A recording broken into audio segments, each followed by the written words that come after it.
오늘 함께 살펴볼 말씀은 시편 141편 되겠습니다. 141편을 보면 어제와 마찬가지로 지은이가 다윗입니다. 그런데 지금 상황을 보면 어떤 상황인 것 같으십니까? 평상시 상황일까요? 아니면 아주 다급한 상황일까요?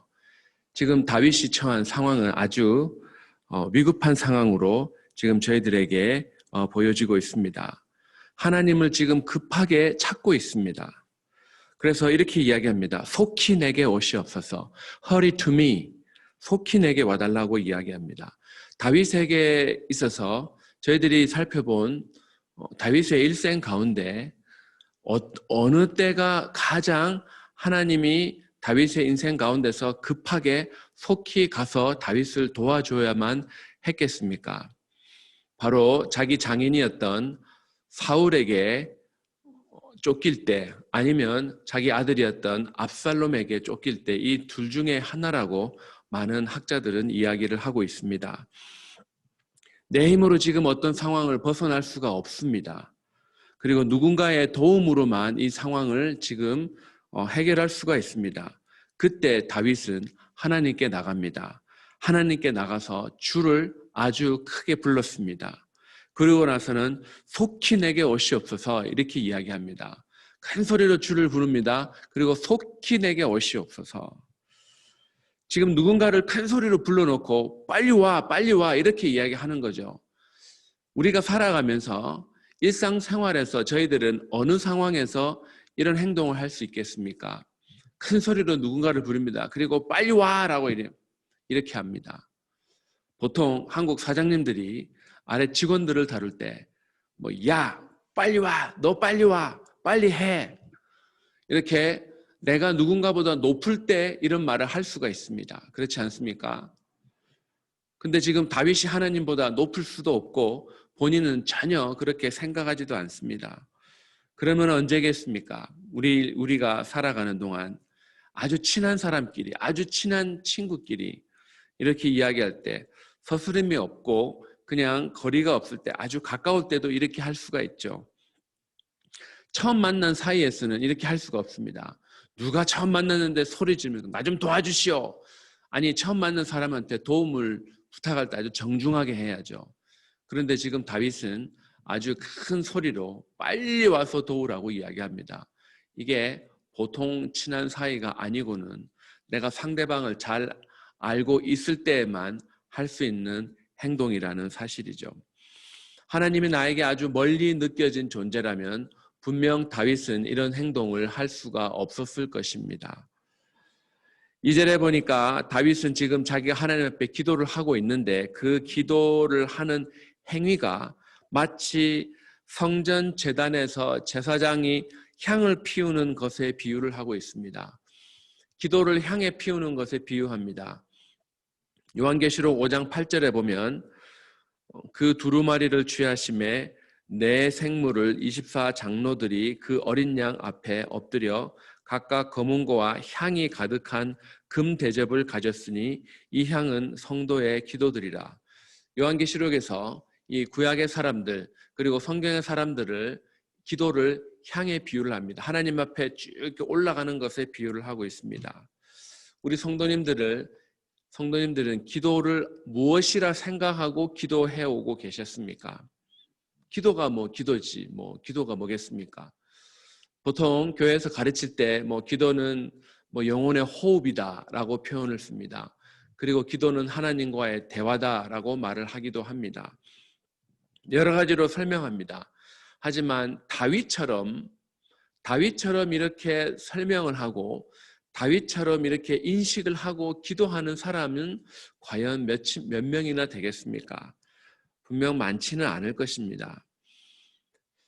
이 향이라 그럴 때, 기도가 향이라 그럴 때 성막의 구조에서 보면 잘 나와 있습니다. 성막의 구조에서 보면 이 하나님의 임재가 있는 이 언약궤가 있는 곳에 바로 들어가기 직전에 휘장이 있고 그 휘장 앞에 분향단이라는 것이 있습니다. 거기서 향을 피웁니다. 그 하나님을 만나는 곳 입구에 있는 것이 향이라는 것입니다. 그러면 기도란 무엇이겠습니까? 하나님을 만나기 위해서, 들어가기 위해서 반드시 해야 되는 것이 기도라는 사실입니다. 그런데 이 향을 피울 때 어떻게 하느냐? 출애굽기 30장 36절에서 이렇게 설명합니다.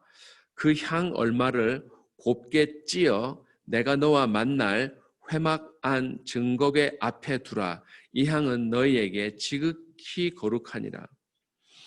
지금 기도를 곱게 빻는 것, 찢는 것에 비유하고 있습니다. 기도란 무엇인가? 하나님 앞에 거룩하게 인정받기 위한 그런 찌음받는 상황이라는 것이죠. 저희들이 보통 기도할 때 하나님 요거 필요합니다. 요거 해주세요. 뭐 내 자식들이 잘 되고 내가 건강하고 비즈니스가 잘 되고 뭐 많은 기도의 경우가 이 범주를 벗어나지 않습니다. 그렇죠? 근데 요것도 기도라고 하지만 그것은 기도의 일부분입니다. 기도를 했으면 무엇이 필요한가? 진짜 내가 기도를 했다 그러면 무엇이 필요한가? 곱게 빻는, 아주 곱게 빻는 그런 작업이 필요합니다. 그것이 기도겠죠. 그럼 그것이 뭔 것 같습니까? 정말 저희들의 삶 가운데 곱게 빠이는 것, 내 자아가 죽는 것이죠. 하나님께서 내가 하나님을 만나면 내 자아가 부서지고 내가 점점 없어지고 하나님의 성품을, 예수 그리스도의 성품을 점점 닮아가게 되는 것이죠. 그렇다 그러면 저희들이 바로 기도를 할 때 내 자신을 죽이는, 나의 자아를 빻고 나의 그런 좋지 않은 모습들이 점점 없어지는 것, 예수 그리스도의 성품을 점점 닮아가는 것, 아니 하나님 앞에 있죠. 저희들이 깊게 생각해 봐야 될 것이 이 기도라는 것이 향인데, 향은 하나님 앞에 나아갈 때 하나님을 만나기 전에 바로 드리는 것입니다. 그러면 기도를 통해서 하나님을 만날 수 있다는 것이죠. 하나님을 만났는데 저희들이 변하지 않았다. 그것도 좀 이상하지 않습니까? 그럼 내가 만난 하나님은 뭐가 되겠습니까? 우리가 하나님을 만났는데, 거룩하신 하나님을 만났는데 우리가 변하지가 않았다. 그러면 그것은 어찌 보면 너무나 이상한 모습이 되지 않겠습니까? 그렇게 다윗은 이렇게 기도를 했습니다. 기도를 하고 나서 그 다윗이 그 다음 한 행동은 무엇인가? 바로 이렇게 이야기합니다. 나의 입에 파수꾼을 세우시고 입술의 문을 지켜달라고 이야기합니다. 좀 특이하죠? 보통 사람들 기도하는 도중에 이런 기도를 집어넣지 않습니다. 그런데 아주 급한 상황임에도 불구하고 다윗이 하나님께 요구하고 있는 것이 나의 입에 파수꾼을 세우고 입술의 문을 지켜달라고 이야기를 합니다. 내가 어떤 말을 하려고 하는데 내 앞에 파수꾼이 있어요. 누가 내가 무슨 말을 하는지 지켜보고 있어요. 그런데 그 대상이 나를 지켜보는 그런 존재가 누구냐 그러면 만약에 하나님이라고 그럴 때 우리가 무슨 말을 하겠습니까? 아주 거룩한 말만 하겠죠. 아주 신앙에 도움이 되는 말만 하겠죠. 상대방에게 어떤 안 좋은 그런 나쁜 말을 하고 속된 말로 뒷담화 까고 불평불만하고 이런 말 많이 안 하는 게 아니라 못 하겠죠. 하나님이 내가 무슨 말 하는지 파수꾼으로 하나님이 지키고 계시다면, 정말 하나님 마음에 합한 사람 다윗이 기도할 때 이런 기도를 했다는 것이 사실 전혀 새롭지가 않습니다. 하나님 마음에 합한 사람이라면 적어도 이 정도는 해야 되겠죠. 다윗은 시편 19편에도 이런 고백을 했습니다. 나의 반석이시요 나의 구속자이신 여호와여, 내 입의 말과 마음의 묵상이 주님 앞에 연락되기 원합니다. 다윗은 언제나 이런 식이었습니다. 그냥 말 하나 하는 것도 헛되이 않았습니다. 생각하는 것도 헛되이 않았습니다. 자기 입을 통해서 나오는 말이 하나님 앞에 연락되기를 원했습니다. 반대로 다윗을 넘어뜨리려고 하는 사람들, 악한 일을 일삼는 사람들, 다윗처럼 아무런 죄가 없는 사람들을 잡으려고 함정을 파고 올무와 악을 일삼는 사람들, 다윗은 그들하고 어울리기를 원치 않았습니다. 그리고 그들처럼 말하기도 바라지 않았습니다. 혹시 여러분 주위에 이런 친구가 있습니까? 다윗을 넘어뜨리게 하려는 이런 친구, 그냥 무조건 어떤 것이든지 그냥 무조건 비판하고 저 사람을 그냥 못 잡아먹어서 안달이 난 그런 사람들, 그런 말을 하는 사람들, 뭐 여러분 주위에 있으면 어울리지 않는 것이 내 영성에, 내 신앙생활에 도움이 되죠.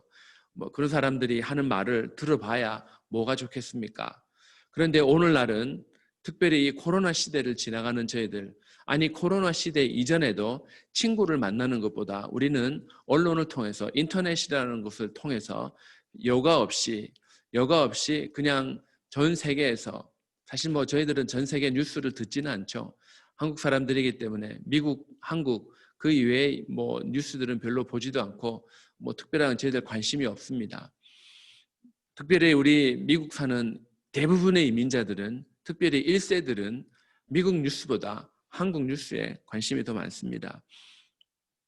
그런데 한국 뉴스나 유튜브 방송을 보면 참 이렇게 좋은 일들을 많이 하고 내 신앙에 도움이 되는 그런 영상들을 많이 보십니까? 아니면 그냥 뭐를 비판하고 뭐 안 되고 뭐 그냥 속된 말로 찌라시 수준의 그런 카더라라는 것을 더 많이 보십니까? 사람들은 자기마다 자기가 선호하는 채널들이 있습니다. 그런데 그 채널에서 방송을 하는 것이 과연 다 팩트인지 아니면 내가 듣고 싶은 것을 말해주는 것인지, 정말 사람을 잡으려고 함정을 파놓은 사람처럼 그런 방송을 하는 것들이라면 아예 쳐다보지 않는 것이 좋습니다. 왜? 내 신앙생활에 전혀 도움이 되지 않습니다. 내 신앙생활에 도움이 되는 채널인지 도움이 되는 기사인지 어떻게 알 수 있느냐? 그 기사를 보거나 그 채널을 보았을 때 기도해야 되는구나. 그렇지. 왜 내가 이렇게 못 살았을까? 나도 이렇게 살아봐야 되겠다. 이런 것이 있으면 유익한 채널이고, 아니 이놈들이 뭐 이거 막 욕을 하고 아이고 그래 알아봤다 뭐 맨날 하는 것들이 뭐 저런 것들이지, 상대방을 비하하고 욕하게 만들고 그러는 것이, 그런 방송들이 있다면 전혀 유익하지가 않습니다. 내 입술에 파수꾼이 지금 있는데, 하나님이 내 입술에 파수꾼인데 그런 말을 저희들이 감히 할 수 있겠습니까? 다윗은 자기 자신을 위해서 그런 사람들하고 어울리지 않기를 결단했고 그렇게 해달라고 하나님 앞에 기도를 했습니다. 그것이 자기 힘으로 안 되니까, 내가 내 힘대로 컨트롤 잘하면 내 마음대로 할 수 있죠. 그런데 그것이 안 되니까 하나님 내 입술에 파수꾼을 세워주십시오 라고 다윗은 하나님 앞에 기도를 했습니다. 요청을 했습니다. 저희들도 이 다윗처럼 우리 인생 가운데 정말 하나님이 원하시는 그런 삶을 살아가기 위해서, 내 인생이 하나님이 인정하는 거룩한 삶이, 참 너희 그 곱게 빻은 그런 것을 보시고 그 향은 하나님께 거룩한 것이라고 했습니다. 우리가 하나님 앞에 내 자아가 죽어지고 내가 하나님 앞에 기도하며 할수록 나는 없어지고 예수 그리스도만 살아날 때, 나의 악이 제하여지고 주님의 선이 드러날 때, 그 삶을, 그 과정을 하나님께서 보시고 우리를 너 참 거룩하게 살아가는구나, 너가 살아가는 그 모습이 참 기특하다, 정말 너는 너의 입술에 파수꾼을 세워달라고 기도하는구나, 정말 고맙다. 다윗이 하나님 마음에 합한 사람으로 칭찬을 받았습니다. 이 141편을 통해서 저희들 또한 하나님 앞에 칭찬받으며 살아가기를 주의 이름으로 축원합니다. 잠깐 기도하겠습니다. 좋으신 하나님 감사합니다. 다윗의 삶을 보니 그는 무엇을 말하는지 그 자기가 하는 말에 아주 조심성이 있었습니다. 그리고 자기 입술에 파수꾼을 세워달라고, 아니 심지어 자기가 하는 말이 하나님 앞에 연락되기를 원한다고 그는 기도를 했습니다. 아니 심지어 그는 자기의 마음의 생각까지도 하나님이 다 살펴보게 해달라고 그런 삶을 살았습니다. 그러니 하나님 앞에 내 마음에 합한 자라라고 칭찬을 듣지 않았겠습니까? 아버지 하나님, 다윗은 자기가 하는 기도가 마치 제사장이 그 분향단에 가서 향을 피우는 그런 행위라고 했습니다. 자기를 아주 곱게 빻는 그런 작업이었습니다. 내가 하나님 앞에 나아갈 때마다 나를 하나님 앞에 빻는, 내 자아를 죽이는, 그리고 하나님의 원하시는 것을 구하고 하나님의 성품을 닮아가며 예수 그리스도의 장성한 분량까지 이르기를 원하는 그런 모습을 위해서 다윗은 기도했습니다. 이 다윗의 고백이 우리의 고백이 되어 저희들 또한 이 땅에서 주님이 기뻐하시는 거룩한 향기로 살아낼 수 있도록 주님 크신 은혜 부어 주시옵소서. 예수님의 이름으로 기도합니다. 아멘.